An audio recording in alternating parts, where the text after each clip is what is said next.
করছে। তারা যখন ছিল এই দেশে অত্যাচার ছিল না, যানজট ছিল না, কোনো মারামারি রাহাজানি খুলে ছিল না, প্রত্যেকটা রাস্তার মধ্যে মহিলা নিয়ে আড্ডা করছে। এরা লুচ্চামি বদমাইশ সব করতেছে। সে জায়গায় 50 জন পুলিশ সবসময় থাকে, তাকে সামনে বাবা ট্যাবলেট এরা সেটা খাইতেছে। যদি উন্নত হয়ে থাকে, ইউনিট সরকার যদি থাকে দেশের এমনিতেও অবসান ঘটে গেছে। উন্নতর কোনো চিরাফোড়াই দেখতে পাচ্ছি না আমি। আগে যেমন ছিল, যেমন ভালো ছিল, সবকিছু সুস্থ ছিল, অনেক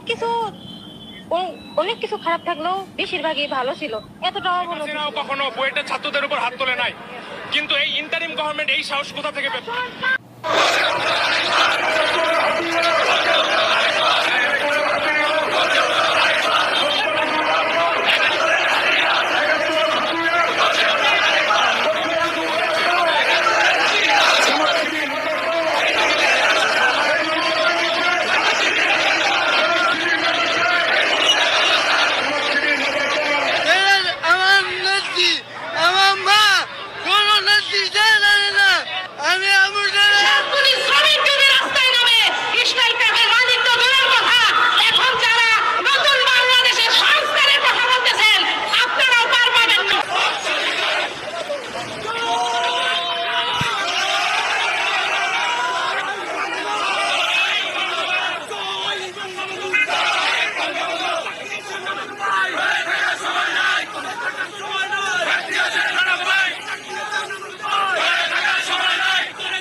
এরা যে পাগল ছাগল দিয়ে দেশ চালাচ্ছিলেন এটা তো তার প্রমাণ, তাই না? সারাদিন বসে বসে প্রশ্ন করতো তারা, প্রশ্ন না তেল নিয়ে আসতো না, তেলের সাগরে ডুবে থাকতেন না তারা?